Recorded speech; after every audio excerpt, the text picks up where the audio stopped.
This is Heath Dweft, and I listen to Raconteurs News. And welcome to Raconteurs Preview. And sorry, let me just turn my player off. What's going on in the background? Putting me off. Good afternoon. I hope you're all well. It's the 22nd of April 2018. Can't get used to that, saying that. And it's Sunday, so we're just doing a quick,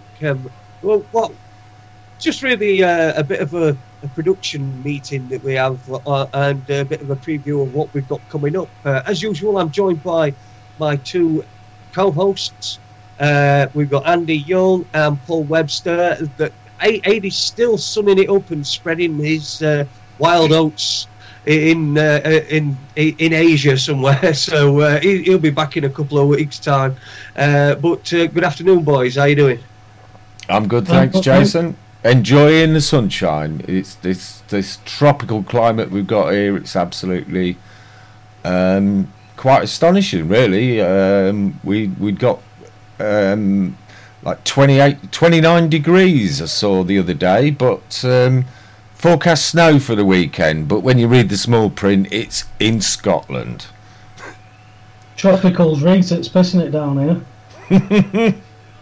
Well, it's okay here. It's sort of a bit. We've had a nice couple of days. Yesterday it got a bit overcast. Last night it rained pretty hard, and it's rained a couple of times today. We've had a couple of showers, but we've been enjoying the sun. It's been good to be able to be out in the garden playing with Watson, and generally having a bit of a good time and a romp around, and forgetting all about what's been going on. So what has been going on? Has anybody been keeping on with the news? Because I know there's been stuff on Syria, and there's also been this other Windrush thing that's been going on as well, where they've been trying to deport people who haven't got the correct papers because they've been shredded from years and years ago.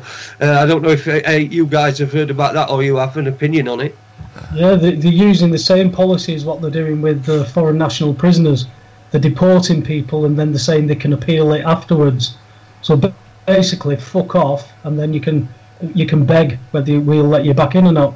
And these are people that have come over here when we needed people to come over here and work and boost the economy. They've had children born here, and they're after sending them back to a country that they basically don't know. That's pretty ridiculous with the policies. And I don't know if either of you saw, there was a question time from 2014, I think it was, where Theresa May was on that panel, and she was asking for a minister to actually do the right thing and fall on the sword and resign. And it's exactly the same thing as what she's doing now, and she's responsible for this. This is, the policies aren't being done now. The policies that are being passed are already been put forward. So she's just acting out what she always intended to do. It's just people don't, as you've just said, life goes on, doesn't it? People miss things. They don't understand what's going on. They get the sound bites. But it depends where you look, Jason. I mean, some breaking news is that it's an exclusive that Camilla should be made queen, and Diana forgives her now. That's Diana's shock verdict. That's coming from the death. I'm not even opened that article yet. But apparently from the grave, Diana has given Camilla blessing to be queen. It's fucking bonkers, this world, mate. So you can go from wherever you want. I mean, I've got all the articles open here. You pick a subject, Jason. Let's go for it. I tell you, just on that Windrush thing, I've got to wonder if there's got to be a connection with one of Tony Blair's shell companies that I believe was based at 788 to 790 Finchley Road.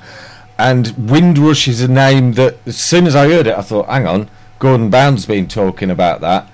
And Windrush Ventures was one of Tony Blair's companies, but it's been transformed into something else now. So wonder what Mr. Blair's involvement with that is. Well, you've got there's photographs of Gordon outside the new address where Windrush has been moved to from Finchley Road. There's photographs of him on his page there, so he already knows what's going on with that. Excellent. Yeah. Sorry, go ahead, Jason. No, I was just agreeing with what you said. I mean, Blair's obviously got his hands. He's completely covered in all this sort of thing. So it's in his best interest, I would imagine, that Theresa May rides this out and gets out of the way.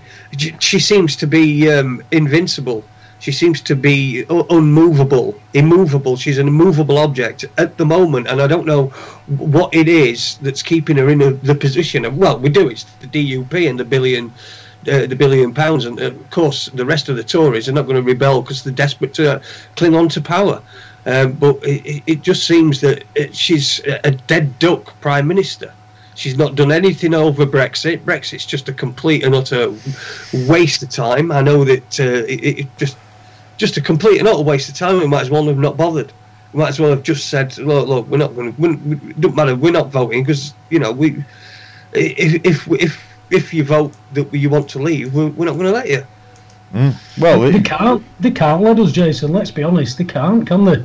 It completely fucks everything up that they intend on doing if they do. So I think whether it was a bit of a shock that they turned out that they maybe they thought they could hoodwink the majority to stay in Europe, but in fact it came back and smacked them across the face. But all they're doing is carried on with their agenda. All the armed forces integrated. They've all been run down over here. We don't manufacture anything. So everybody's saying that we're beholden to Europe. But, this national credit thing, I attended, there was a Chartist meeting in Manchester at Friends Meeting House in Manchester on Thursday night. And I met up there with Eddie Adler and Justin Walker from who's been going around the country doing these talks on the Chartist movement, basically talking about the Bradbury Pound. And I know that John McDonnell and Jeremy Corbyn both voted for this bill when they were backbenchers, but now they're trying to break. They've been to quite a few meetings and spoken to John directly, and they can't get an answer as to why they're not interested in backing the Bradbury Pound to get rid of all this debt. It would be an unbelievable thing to do. You're talking national credit like what Hitler used to get Germany back to where it was the second biggest superpower in the world. Now, if you can do that in a wartime country, and you replace what we're doing now, borrowing from private banks, then that's a good cure. But not everybody can understand that. Not everybody can go for it. That's why I'm a real big believer in all this coming from different directions. What do you think? Andy? Sorry, I was reading something out, ready to get on to the next bit. So you weren't even fucking listening to me. Cheers, mate. Yeah, that was it. Listen, I was listening to you, mate. Yeah, it's like you said, you start talking about Hitler and people immediately just switch off. But Yeah, when you actually look into it and how he was hurt by the Treaty of Versailles, and he thought that Germany got a raw deal, and he was determined to bring back. And he had different initiatives like the selling of the Beatles. People were buying Beatle cars, were paying some small amount a week, and it were being stamped in the book. And then when they got to the end of it, you get a Beetle, a Volkswagen Beetle. I think all these initiatives ultimately failed because everything was needed for the war effort eventually. But these big holiday sites that I don't know if you've seen one. One that still there, isn't it? We're going to refurbish it. Yeah, they are refurbished. There's a hotel there now. One of them has been turned into a hotel, so it's one of the blocks. So it's that's how you get. You build. That's how you get your economy going. And I know what I like. What Labour is saying about 1 million affordable houses, because that is what will get the economy going. Is building the infrastructure so that it's there and not selling it off, which is what's been happening. I know they sound all socialist and what have you, but like you say, Paul, the world's gone absolutely crazy, absolutely mad. It's all nuts. Certainly is, mate. We've got princesses talking from beyond the grave and giving the official line now. So now everyone who was a Diana supporter will think, well, this is what Diana wanted, because they you know that some people will think that, don't you? Yeah. Oh yeah. Oh God. Yeah. Absolutely, will think that. They will think that. Yeah. And so is that the most ludicrous story of the week? What do you think? Have you got a more ludicrous one? Well, that's pretty ludicrous. I mean, there's still a big debate over this young baby in Alder Hey. There's a lot of stuff coming out about that. How they're putting it is the termination date is now Monday, and there's all kinds of claims that the kid's being kept sedated. Nobody knows what's going on. But at the end of the day, my question is, how do these courts have the authority over this child, which is a creation of two other human beings? And you've got to understand that is part of the problem, that is part of the system that is being highlighted, that you don't own that child. So these kids that are registered, these are going into courts, they are being dealt with as property, it's just it's amazing to think that they're sucked into a system that just doesn't care about the humanity side of it. It's all based on facts, figures, legislation, black and white, and there's a lot of emotion wrapped up in this. And I don't think outsiders could actually unravel it. I find trouble unraveling all the politics behind that. Yeah, to give a court jurisdiction, it's absolutely ridiculous. And like you said, nobody knows what's going on, but it seems that the big jackboot, it seems to be coming down everywhere. The people with the trees, whether you believe the 5G or whether you just want to save the trees because you like trees, then I saw a story where somebody had actually saved a tree by marrying it. They'd legally been able to marry it, so they married it, and they were able to save the tree. It was due to be chopped down. I mean, you see, the big jackboot, it's just coming down. People's will is being completely ignored. And what these order followers that are following these orders and doing don't realise is that they're building the walls of their own prison. That's true. They don't understand that. Not at all. That's what you find difficulty explaining a lot of stuff to, because it doesn't touch on people's lives, and until it does, until something drags their attention to it, I think it's a case of that all you can do is talk about this stuff. And I think as long as there's a dialogue, as long as some people are talking, then at least you know that not all is lost. But what you're saying about the jackboots, I can't help but look around every day and see how blatantly obvious that it is what they're doing, and it's getting worse every day. Do you know what I mean? Should I say, the truth's spilling out everywhere. You just can't seem to get away from it. Here we are. It was a bit quiet in the chat room. It has been over the weekend, but Owen's joined us from Portugal, and I said, I hope he's enjoying the weather. He said, yeah, it's great. He said he's so glad his ma and pa went back home. They had foresight, and that's in reference to the Windrush comment, of course. All right. Wow. Awesome. Well, yeah, and that's coming from somebody with personal experience, and it's got to be.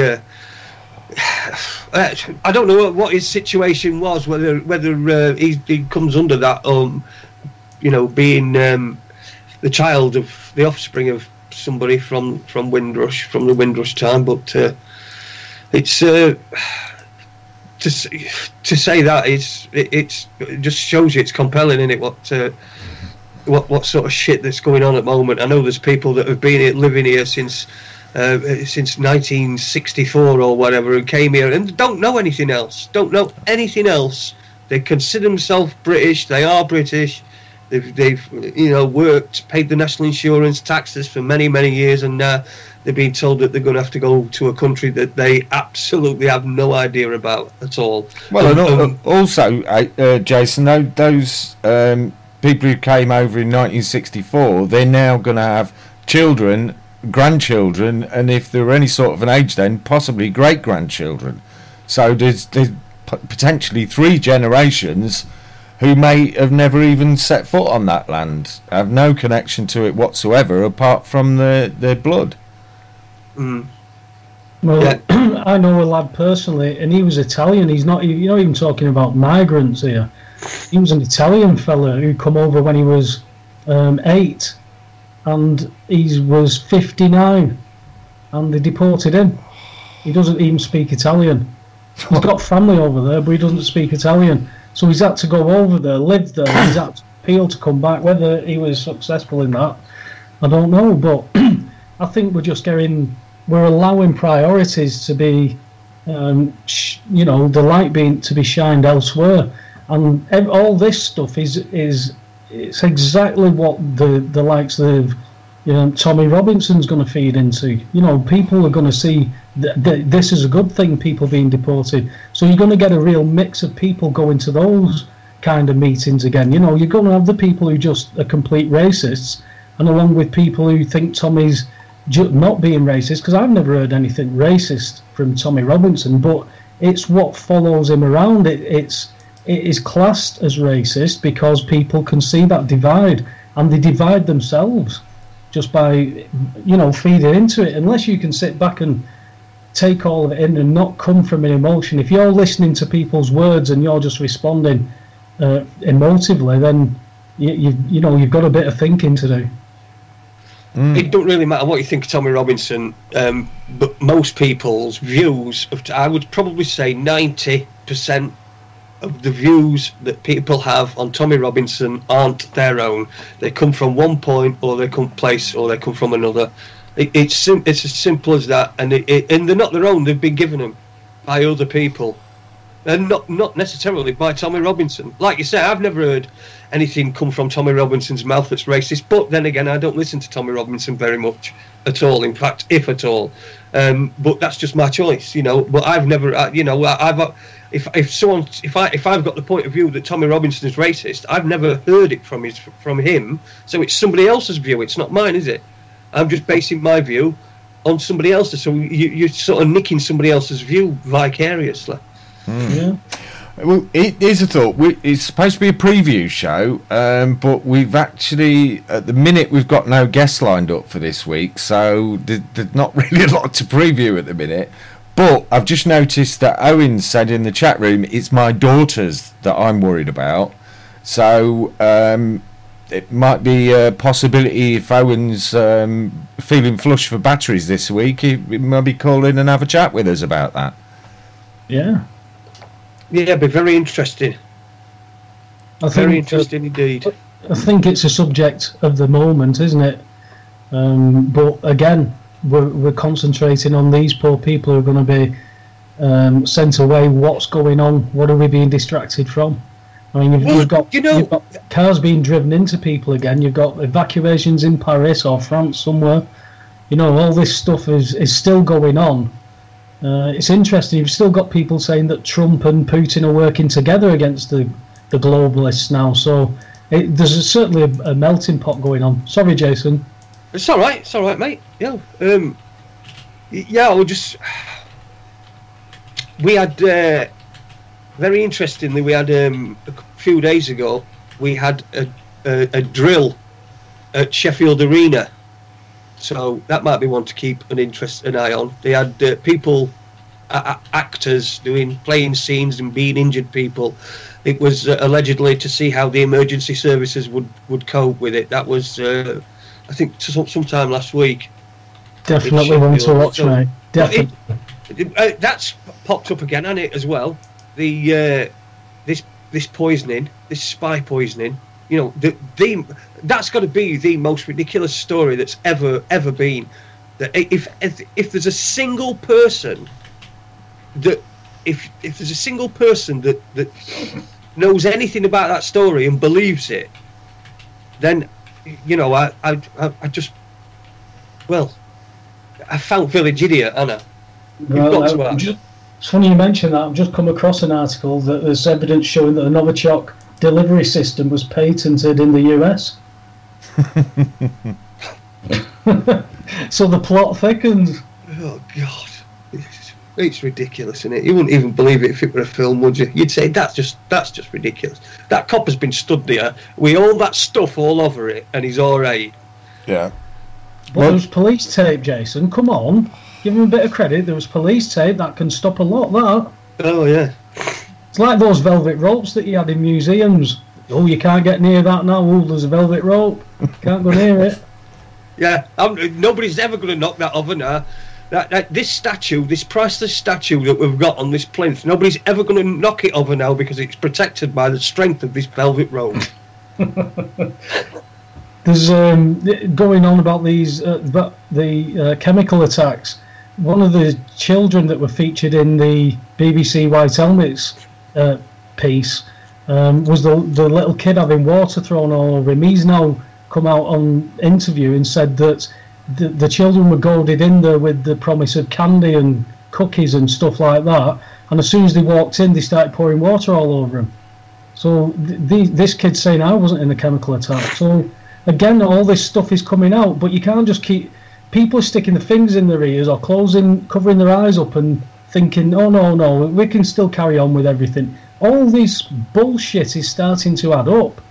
You know, you can't just keep saying, oh well, that'll be all right. It's fucked up. We need to start talking about doing something, whatever that something is. That's for individuals to decide, because you can keep applying for licenses to protest, but they're not going to let you protest something that you've got any chance of stopping. Protest again is an application. It's ridiculous.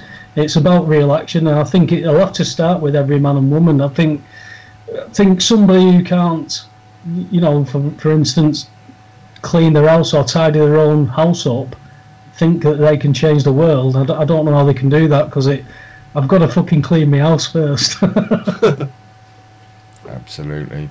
I've seen there's what looks like it's potentially a very interesting documentary being shared by Andrew Johnson, and if you go on YouTube, the Boston Unbombing (2016) documentary.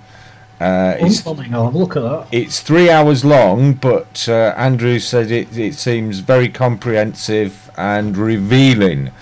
Now, that for me is one I'll be interested to look at, because I called the Boston bombing as a false flag before it actually took place. I was pulling my hair out trying to notify people that day what the fuck was going on, and unfortunately back then I didn't perhaps have the connections that I do now, and nobody really took much notice of me. But my other half, who was very sceptical of what I was saying about false flags, suddenly, oh, hang on, there must be something here, because I called it probably 4 or 5 hours before it happened, just from an article that I saw in the Boston Globe newspaper showing you that there was a terror drill in connection with the Boston Marathon, and you saw all these guys with the desert boots and the black jackets and the baseball caps.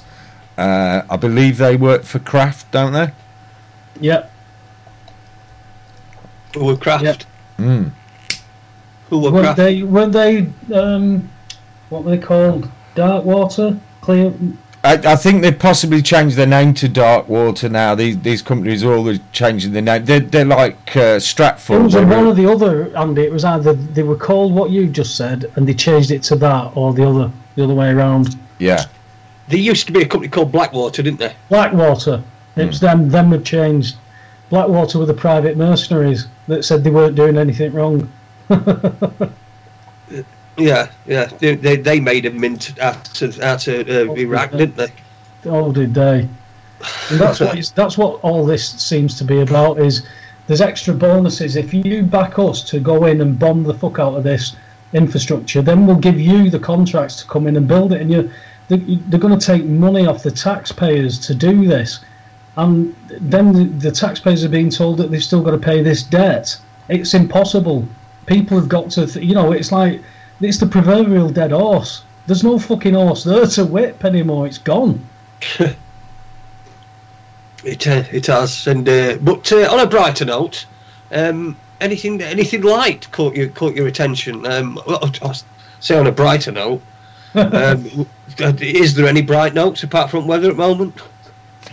Well, even the weather, you've got to think, kind of second half of April, and suddenly we go from frost and snow and all that shit and grey skies all day every single day to suddenly we've got blue skies and it's pushing 30 degrees. You've got to think, is that maybe just to make people feel good for a few days because they're being bombarded by all this shit and they think, oh well, at least the weather's sunny, we don't need to worry about that shit, do we? Well, the thing is, they know what weather means to people, especially fucking British people. If some people, that's all they can talk about, isn't it? Or it's the first thing that people talk about when they bump into each other. Oh, hasn't it been cold? Oh, hasn't it been hot? You know, it seems to be a British conversation. So you can't. I wouldn't rule anything out, Andy, because, as I said before, the world is absolutely bonkers. You've got men who want to be women, who are women, but they're still really men, and some people don't want to be either, and they don't know whether they are the one in the morning or one in the afternoon. This is all very confusing to me. It's something that I've never think I'd ever see in my lifetime. You know, I just thought it was quite black and white, that kind of stuff, until you start getting into. It really is black and white. It really is black and white, but we've got a blurring of the actual issue, and a clever manipulation of language. So what is essentially an issue of gender is now being turned into an issue of sex. Gender, there are two genders. Sex, that's different. Sex. You know, you cannot choose your gender. You are what you come out with, whether you've got a penis or a vagina. That kind of makes the decision. Yeah, there are rare occasions when people are born with both, I know that, but that's not really what we're talking about, is it? But that's being born with both genitalia. You're still, if you, physically and biologically, you are different. Man and woman are different. You can't have a man become a woman. There's something what's the word I'm looking for? There's something finite about that. You're born a man. It doesn't matter what you do, no matter how you justify it or convince yourself, you're still always going to be a man. You're never going to be that woman. But what seems to be happening is there seems to be a real push for that man to be treated as a woman, and everybody else is guilty if they're not going to play along with that. Well, you see, that's where you're wrong, Paul, you see, because what you've got to remember is you must call these people by the word that they want you to, because they've been brave enough to have the bollocks chopped off. Yeah, but that's not my fucking problem, is it? You know, for me, if my 5-year-old daughter had come to me and said, "Dad, I want to be a boy," I said, "Well, there's a football, go and see how you get on." Yeah. I wouldn't be saying, let's go to this transgender clinic. There's something not right there. You've got kids going home. I mean, I've read an article where they took, I think the kid's name was Joey. All the kids knew this lad, Joey. And they introduced Joey, said, "This is Joey, blah, blah, blah." Yeah, everybody knows him, da-da-da. They take him out. 5 minutes later, they bring him back in a dress. This is now Josephine. Joey's decided that he wants to be a girl and addressed as a girl and known as a girl from now on. So I'm going to introduce you all to Josephine. There's kids going home saying, Mum, am I going to become a girl? I don't want to become a girl. I like being a boy. How can I become a... You know, this is confusing to kids, yet you've got people who are pushing it saying, oh no, kids get it. I wouldn't have got it. It would have been very confusing to me if somebody had come along to me at 5-year-old and said, Dave is now Davina. What? That wouldn't make sense. But we can't have these issues left until an appropriate age. People think that you can do it now. Well, I think with everything that's happening to our children, they want our children in the education system earlier and earlier. They're making people work longer and longer. The family units are, you know, it's done exactly what it was designed to do, Jason. To fucking devastate families, to not allow families to interact, to talk or anything. It's a fucking mess. And the world's gone bonkers because of it. It is. I mean, if that had happened at our school, at my school, for a start, they would have to move schools. Essentially, I know that sounds awful, but they would have had to move schools because back in the day we were unrelenting. I noticed our kids react to each other now, and they're more like huggy and all this, whereas we used to get each other's dead legs.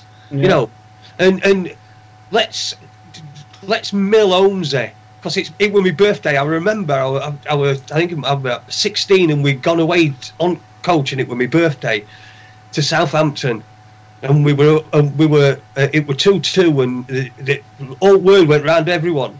If Wednesday don't win, we're going to mill Holmesy.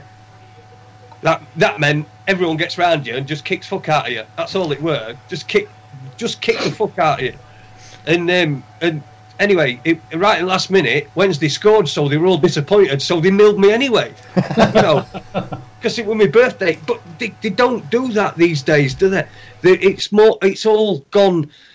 You know, when you with your mates, two of you might have a fallout, and one of you punches each other in the face. I remember in our little group, we putting each other's heads through windows, silly daft crap like that. We were, in fact, I'll tell you what we were doing. We were mimicking young ones. Yeah, where he shoved his head through a window, and they just don't do that sort of stuff anymore. It seems that it's all gone and it's all a face. And when you were talking earlier on about. It's like people have got fingers in their ears. I don't think it is. I think it's Facebook's got its fingers in their ears. So they're looking at the device, and Facebook's only showing them what they're comfortable with. But what don't affect their life, what don't change the mood, and what makes them. Well, it's what you import as well. I mean, you yourself. How many times have we talked about when you talk about something or you type something in online? Your social media reacts to that and creates algorithms straight away, starting to throw. How many fucking booms and condenser mics have I been sent since I've bought one? I get advertisements all the time. So if your advertisements are basically based around on your social media, then that is all you're going to see. I have a lot of people who. They don't. A lot of my friends, they don't actually follow me on Facebook. The friends with me on Facebook don't follow me because I post quite often, but it's always me. It's always stuff that's going on in the world. It's not what I'm having for me tea and things like that. So they come and they look at my wall because there's stuff from mainstream to alternative, everything there, as in media. So they're getting a lot of information. But they wouldn't be getting that if they weren't friends with me. I mean, people who work with me, they can't get away from the fact that I'm going to have my opinion, and they can have their soundbite opinions, but if they want to enter in a debate, which has happened to me on many occasions, that they've not got the substance. They know the subject, but as soon as you go off the soundbite of the subject, or what's the bigger picture, that it's useless to them. And I think that's what we have with the younger generations. Kids aren't interested in news, and if they've got all the comforts, their iPads and everything, and they're not interested. And if the parents aren't interested, then that's society, isn't it? A nation of workers, no thinkers.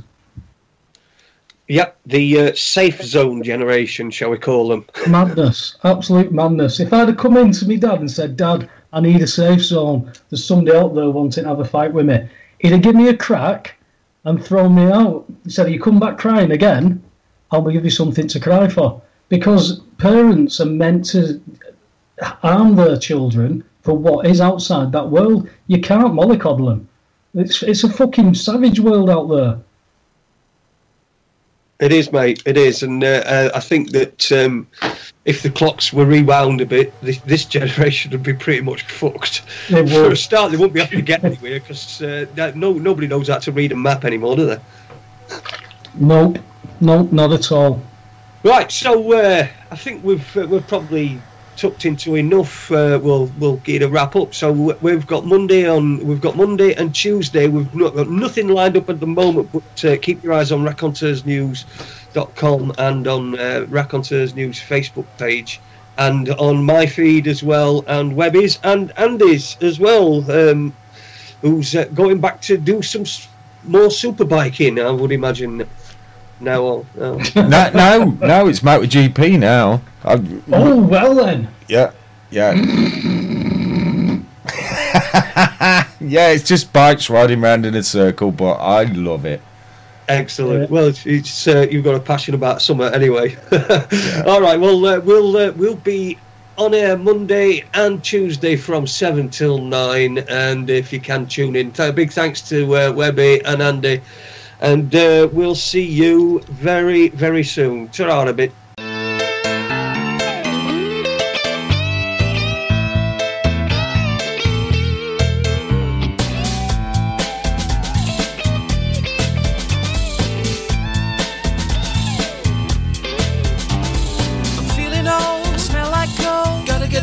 I'm off to the hole in the road. I'm walking off school and I'm off to the city, watching telly all night and I'm not looking pretty. See, I got this job downtown, selling knocked off ladies' watches for £1.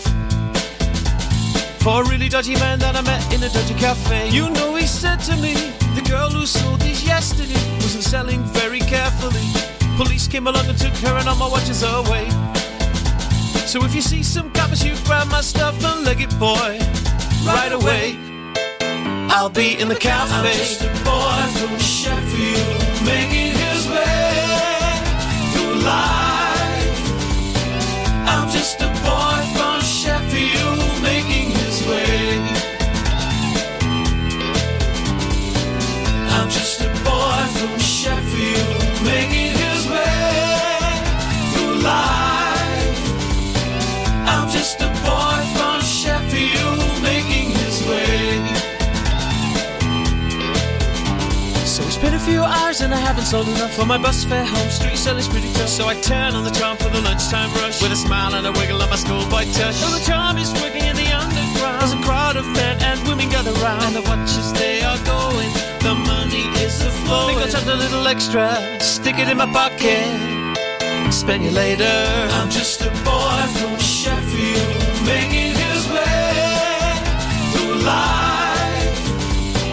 I'm just a boy from Sheffield, making his way. I'm just a boy from Sheffield, making his way through life.